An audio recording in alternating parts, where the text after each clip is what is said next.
deadly explosion and fire causes a partial collapse of 3 row homes in Nicetown. The incident shook residents out of their beds and left them in shock. Oh, it was scary. It shook the whole house. My door was all blown open and glass everywhere. 1 person has died and 2 others were injured. Investigators are still trying to figure out what happened. Good evening. I'm Aziza Schuler. We have been on top of this story since it broke early this morning. The explosion took place around 5 a.m. on the 1900 block of West Bristol Street. We have team coverage. Ray Strickland spoke with neighbors, and Eva Anderson has the latest from city officials. Eva. Aziza, you can see the scene still behind me is entirely fenced off. Neighbors who live across the street are sweeping up the mess, the debris. There's glass on the sidewalk, and their windows were completely blown out, even though they live all the way across the street. You can see just how powerful that explosion was. In all, 7 row homes were affected.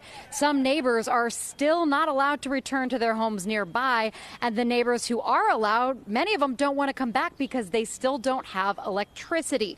Meanwhile, city officials and community members say their hearts are breaking for the family of the woman who was killed and for the 2 others who were hospitalized, including a longtime employee for the city council president.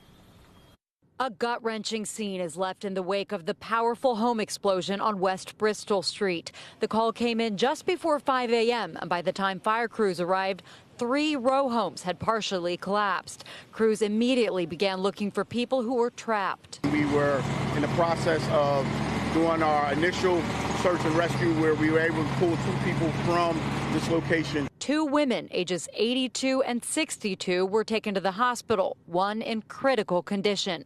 Search teams then brought in a dog who alerted crews to a body in the wreckage. Based on what neighbors have told us, the woman lived alone. She was elderly. Assistant Fire Chief Charles Walker said the rubble left a precarious scene for fire crews who brought in special equipment to monitor any additional collapses, and they're waiting until L&I deems it safe to continue their investigation.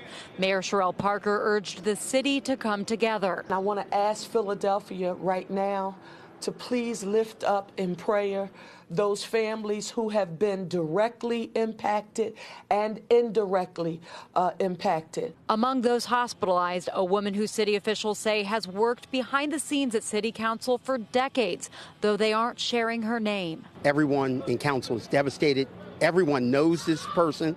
I'd like to call her the unofficial council staffer at large. A nearby school is serving as a cooling and support center for those who were evacuated. Everyone is on the scene to do anything that they possibly can to assist us in helping those who have been impacted. Workers from the Salvation Army and the Red Cross brought food and water to the evacuees. We're making sure that people are being taken care of while the city assesses what the next step is. Sunday evening, neighbors were invited to that cooling center for a community meal. There, they also got flyers passed out to them that provide information on where they can find free food over the next few days. Reporting in Nicetown, Eva Anderson, CBS News, Philadelphia. Thank you, Eva. Now let's go to Ray Strickland. He rushed to the scene this morning and spoke to people in the neighborhood who were stunned by what happened. It just sounded like a bomb, a large bomb, a very large one. Neighbors describing a scary scene in Nicetown, detailing the moment they were awakened by the sound of a loud boom that they say was so powerful it even shook their homes. Basically, for a 3-block radius, this block and the next adjacent block, everybody's house shook and everybody's windows bust out. It was so powerful that it knocked our windows down, knocked the curtains off the window. Alan Carroll, who lives across the street, was one of the first people who came outside and saw the smoke coming from the homes that had already partially collapsed with people trapped inside. And you start hearing the woman, screaming, saying, "Help me, help me, help me." So my son, at that point, him and another gentleman went over there, got to the house and pulled her out. I think right now in the neighborhood, we're real sad right now. Neighbors are now reflecting on a tragic morning that will stay with them for a long time. It's very scary, so to hear something that loud and that close, God forbid if I was outside, I walk right past and stuff like that. And the crazy part was that I was on a park there last night.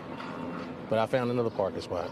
And crews have already begun boarding up some of the windows here on West Bristol Street that were broken as a result of this explosion. As for when people can begin returning to their homes, that remains unclear because this investigation is going to take some time.